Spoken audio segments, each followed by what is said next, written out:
Donald Trump's tax plan, certainly a hot topic among Republican leadership. Joining me right now is one of the men advising the likely Republican nominee on his plan, Heritage Distinguished Visiting Fellow and Fox contributor, Steve Moore, joining us right now. Steve, good to see you. Good morning, Maria. Let's talk about the details of the plan and what you think will be changed. This has been a real top story because people weren't sure what Donald Trump was going for. First, he said he was going to lower taxes, and then I guess the conversation became the taxes were going up. Yeah, well, let's start with saying that Donald Trump is going to cut taxes in a big, big way, Maria. If you look at his plan, as I see it, this is the biggest tax reduction and reform since Ronald Reagan in 1981. It's a huge tax cut. Everyone who pays taxes will pay less taxes. So this idea that taxes are going up under Trump is wrong. He wants to cut rates for everyone. In fact, some people complain maybe it's too big a tax cut, but this is a very large reduction. As I said, we haven't seen that since Ronald Reagan was in office. Now, you're advising him on this tax plan right now, Steve. What are you looking at, and what are you pulling out of the plan as most meaningful in terms of the changes that you're trying to make? Well, first of all, let's start with what you think he should make. What I argue is the best feature of the Trump plan is he wants to cut that corporate rate from 35% down to 15%. And so many times on your show, Maria, we've talked about this, that the United States just can't compete with the highest corporate tax rate in the world. You bring that down to 15%, you're going to get a lot of growth. The big issue right now, as I see it, is, you know, the static cost of this plan is about $10 trillion. That's a big number, especially if Mr. Trump wants to fulfill his promise to balance the budget, which he says is a top priority. And it turns out you could actually make some changes to the Trump plan that we've recommended, your old buddy Larry Kudlow and I, that would actually cut the cost of this almost in half.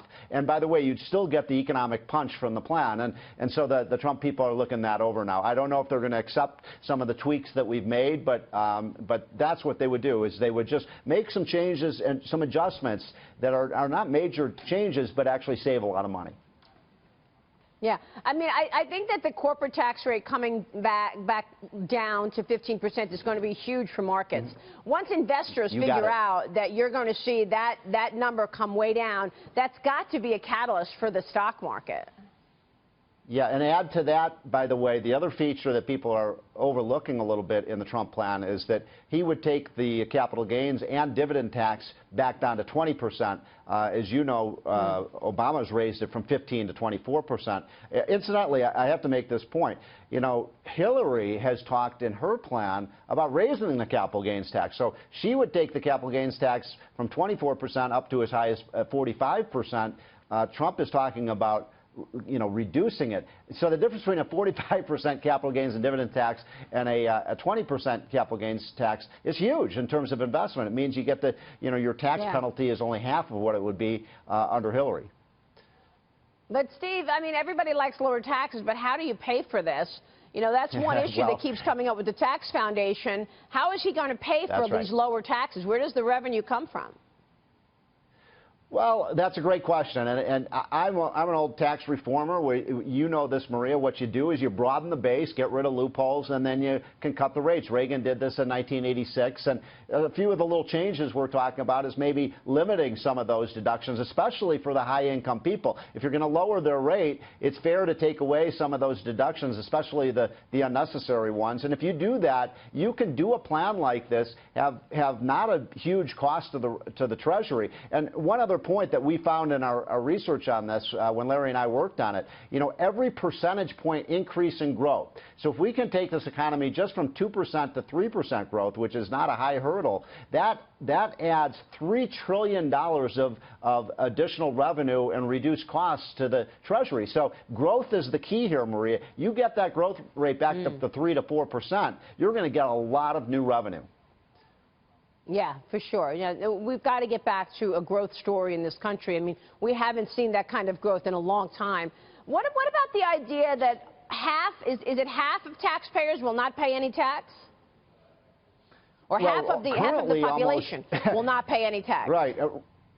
Well, that's actually the current system, Maria, and I think that's one of the defects of the current system. I mean, you've known me for a long time. I'm for cutting taxes. I've always been. But I do think everybody should pay some taxes, and I think it's a big problem with our tax code that right now I think the number is close to 40% pay no income tax.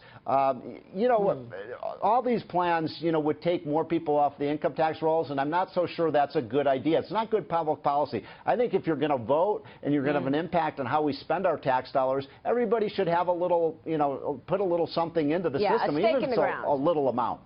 Yeah, you got it. Yeah, you got to have a stake in the ground. Let me switch gears, ask you about Obamacare. A major blow to Obamacare yesterday. A federal judge ruled against the marketplace and its payments to insurers. What are your thoughts on that?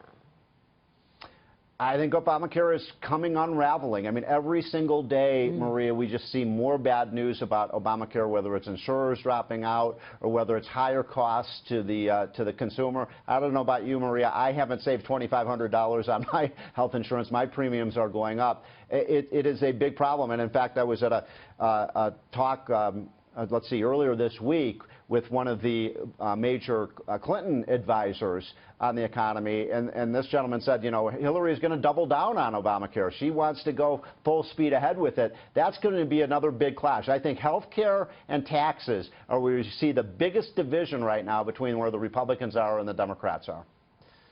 Yeah, I think Bernie Sanders yesterday said, look, this is going to be overruled again. And he's not believing that this is going to stick, that this judge is ruling against Obamacare. But, Steve, you speak to business people, small business, large business. It's putting them out of business because the costs are so significant.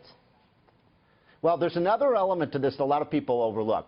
If you're an employer, as most employers are reporting now, their health costs to provide health insurance are rising. So not only are premiums on the individuals rising, but employer costs are rising. Now, if your cost per employee is rising for health care, guess what, Maria? That means there's less money to give people higher wages and salaries. And I'd argue in this election, the single biggest issue is those flat wages and salaries that haven't been growing now for 15 years. And there's a linkage here to health care.